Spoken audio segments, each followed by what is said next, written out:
اس فیصلے میں عدالت نے کہا ہے کہ مسجد اپنی جگہ ہے، کسی مندر کو گرا کر مسجد نہیں بنائی گئی. ختم ہو گیا. بابر نے اپنی جگہ مسجد بنائی ہے، مندر توڑ کر مسجد نہیں بنی. ہم مسلمان ہیں، ہم جانتے ہیں کہ اگر کسی دوسری جگہ کے اوپر مندر توڑ کر مسجد بنائی جاتی وہ مسجد نہیں ہے. مسجد وہ ہے جو آج آپ کے ہاتھ میں طاقت ہے. آپ یہ سمجھتے ہیں کہ جس مسجد کو چاہیں آپ لے لیں، جس طرح چاہے لے لیں. آپ نے جس مسجد کو لیا ہے وہاں بھی ٹھوکر کھائی ہے. ہم جانتے ہیں جمعیت علماء نے اس کے کیس کو لڑا ہے.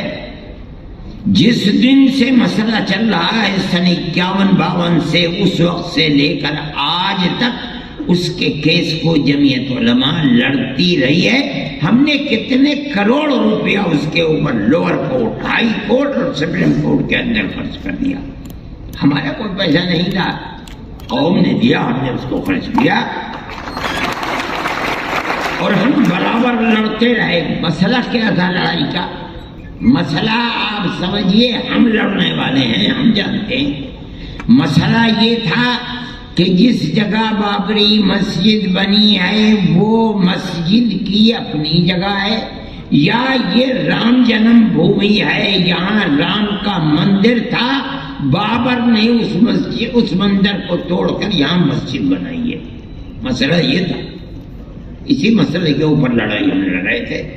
آپ کو یاد ہوگا کہ آثار قدیمہ نے اس کی کھدائی کروائی تاکہ مندر کے باقیات نیچے سے نکلتے ہیں، نہیں نکلتے. باقیات نہیں نکلے، کوئی پتھر نہیں نکلا، کوئی ستون نہیں نکلا. اور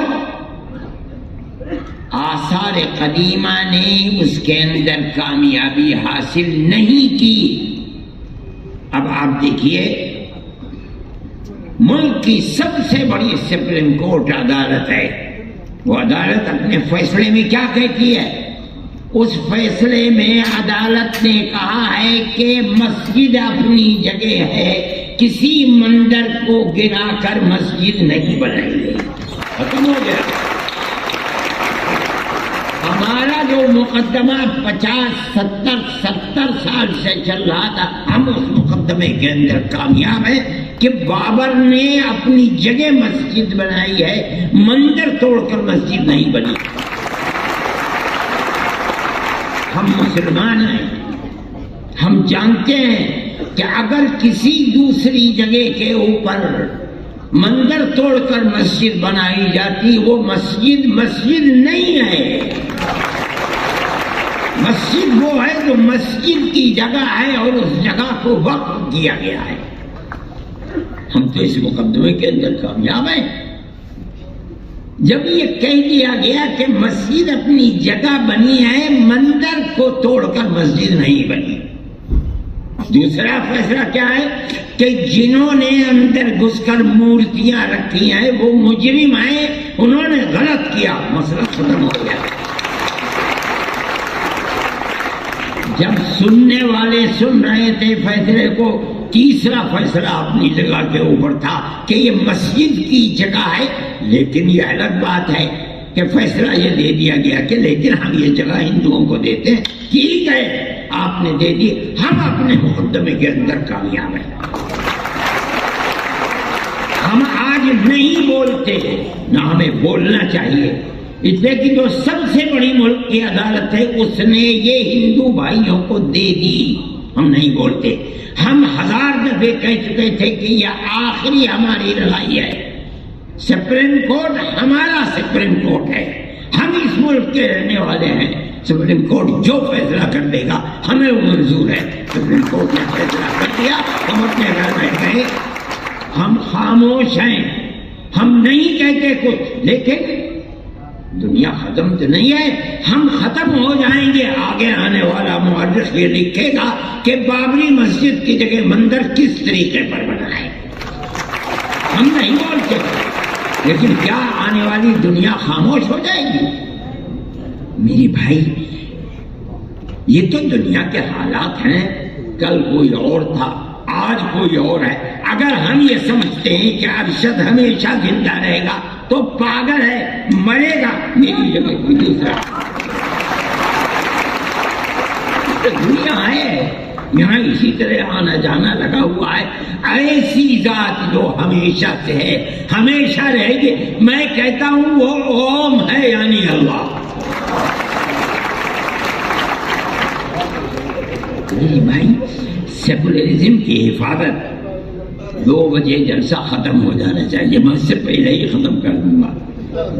میرے بھائی جمعیت علماء کا اپنا ایک کردار ہے، ہم اس سیکولر دستور کے محافظ ہیں۔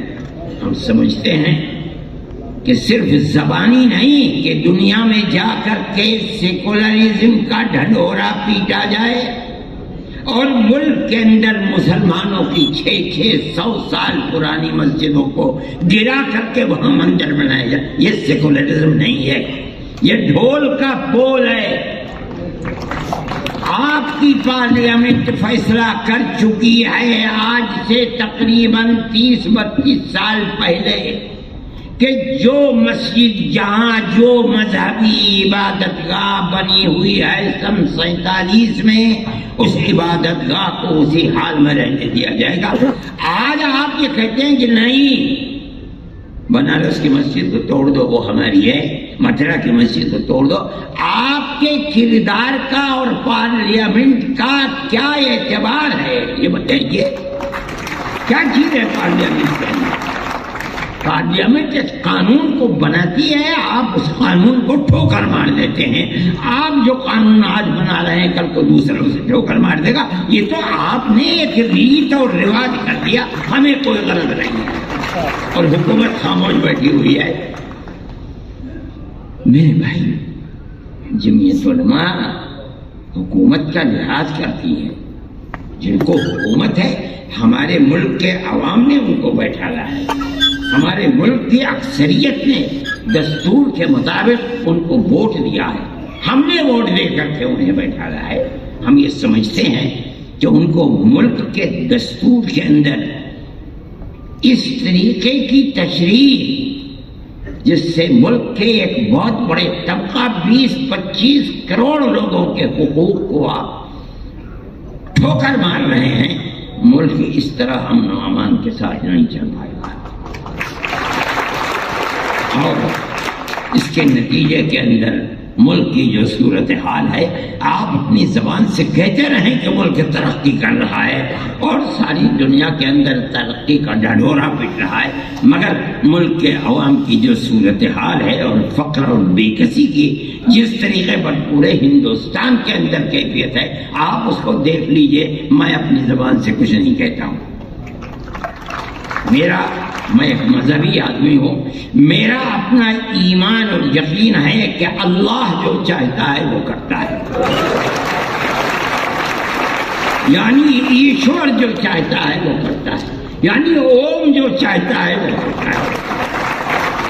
آج آپ کر رہے ہیں، ٹھیک ہے کر دیجئے، کل کو حالات بدلیں گے دنیا کے اندر، میں زندہ ہوں، میں بھی مر جاؤں گا اور دنیا کا ہر آدمی مر جائے گا، دوسرا آئے گا اپنی خاص ذہن کے ساتھ آئے گا۔ حالات کیا ہوتے ہیں ان کو آج نہ میں جانتا ہوں نہ کوئی جانتا ہے، اللہ جانتا ہے اور ان کے سوا کوئی نہیں جانتا۔ میرے بھائی ہم یہ سمجھتے ہیں کہ امن و امان کو پکڑنا چاہیے۔ میں مسلمانوں سے یہ کہتا ہوں کہ آج کی حکومتیں جو کچھ کر رہی ہیں اس سے فرقہ پرستی اور آپس میں نفرت اس طریقے پر ابھر رہی ہے کہ نہیں کہا جا سکتا کہ کل کو کیا ہوگا۔ میں جمعیت علماء کے ہر ورکر سے یہ بات کہتا ہوں کہ آپس میں پیار و محبت کو پیدا کرو۔ اس کا یہ مطلب نہیں ہے کہ مسلمان سے پیار نہیں، اس ملک کے ہر رہنے والے سے محبت کرو، اپنے دکھ میں سکھ میں انہیں شریک کرو، ان کے دکھ اور سکھ کے اندر تم شریک ہو۔ ان کے یہاں شادی بیاہ ہے، وہ تم کو نہیں بلاتے، جاؤ اور مبارکبادی دے کر چلے آؤ۔ کھانا کھلاتے ہیں کھاؤ، نہیں کھلاتے نہ کھاؤ۔ جب تمہارے یہاں سکھ ہو، شادی بیاہ ہو، تم اپنے رشتہ داروں کو جس طرح بلاتے ہو، اپنے دائیں بائیں رہنے والوں رہنے والے غیر مسلموں کو بلاؤ۔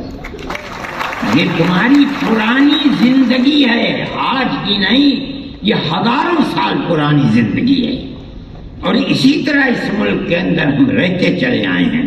دنیا کے کسی ملک کے اندر مسلمان اور غیر مسلم کو اس طرح جیسے اس ملک میں رہتے ہیں نہیں رہنے دیتے۔ دیکھو گاؤں گاؤں کے اندر رہتے ہیں، اگر ان سے پوچھو کہ مسلمان کب سے آباد ہے، نہ مسلمان جانتا ہے کہ اس کی تاریخ کیا ہے، نہ ہندو جانتا ہے کہ اس کی تاریخ کیا ہے۔ اس پیار و محبت کے اندر شریک تھے، لیکن آج کی سیاست یہ پیار و محبت کی سیاست نہیں ہے۔ میں یہ سمجھتا ہوں کہ یہ بڑی تباہی کے آثار ہیں۔ آپ کو جمعیت علماء کے ورکر ہونے کی حیثیت سے آپ کو اس سلسلے میں قدم بڑھانا چاہیے۔ میں مدرسے والوں سے کہتا ہوں، صحیح ہے آپ کا مدرسہ مذہبی مدرسہ ہے، لیکن یاد رکھیے رسول اللہ صلی اللہ علیہ وسلم جن کی زندگی کو لوگ جانتے نہیں اور خاص طریقے کے اوپر برادران وطن نہیں جانتے، غیر مسلموں کے ساتھ اٹھنا بیٹھنا رہنا سہنا آپ کی زندگی تھی۔ آپ جب تک زندہ رہے، میں ایک بات کہتا ہوں اور تو یہ تو بڑی لمبی بات ہو جائے گی، ابو طالب آپ کے چچا تھے، آخری وقت تک بت پرست رہے، اور کھانا پینا اٹھنا بیٹھنا اللہ کے نبی کے ساتھ تھا۔ اگر اللہ کے نبی کو مکے کے لوگوں نے آبادی سے باہر کر دیا، ابو طالب نے ساتھ نہیں چھوڑا، باہر رہے، اور دین کے اعتبار سے وہ اللہ کے دین کو، اللہ کے نبی کے دین کو نہیں مانتے تھے، آخری وقت تک نہیں مانتے تھے۔ جب جان نکل رہی تھی تب گئے نبی کریم علیہ السلام ان کے پاس اور جا کے کہا، چاچا ایک مرتبہ لا الہ الا اللہ محمد رسول اللہ کہہ دیجیے، میں قیامت کے دن اللہ کے یہاں آپ کی شفاعت تو کر دوں گا۔ ابو جہل وہاں کھڑا ہوا تھا، ابو جہل نے کہا، ابو طالب کیا کہیں گے تمہارے بعد لوگ، کیا آخری وقت میں اپنے باپ دادا کے دین کو چھوڑ دیا؟ یہ کہا کہ نہیں، میں اپنے باپ دادا کے دین کے اوپر ہوں، اور مر گئے۔ اللہ کے نبی نے ساتھ نہیں چھوڑا، نہ انہوں نے چھوڑا نہ اللہ کے نبی نے ساتھ چھوڑا، حالانکہ اللہ کے نبی کے دین پر نہیں تھے، نہ زندگی میں تھے نہ مرتے وقت تھے۔ میرے بھائی یہ رسول اللہ کا کردار ہے۔ یہ سمجھنا کہ کسی غیر مسلم کے ساتھ اٹھنا بیٹھنا یہ درست نہیں، اسلام میں غلط ہے، غلط ہے، غلط ہے۔ ہم اس ملک کے رہنے والے ہیں، وہ ہمارے بھائی ہیں۔ میں کہتا ہوں ایک آدم کی یعنی پرتم منو کی اولاد ہے، ہم دونوں بھائی بھائی ہیں۔ جو لوگ اس کو تفریق میں اور دشمنی اور نفرت میں لے جانا چاہتے ہیں، وہ ایک باپ کی اولاد نہیں مانتے، اور غلط ہے، غلط ہے، غلط ہے۔ ہم سب ایک ہی باپ کی اولاد ہیں، ہم سب ایک دوسرے کے بھائی ہیں۔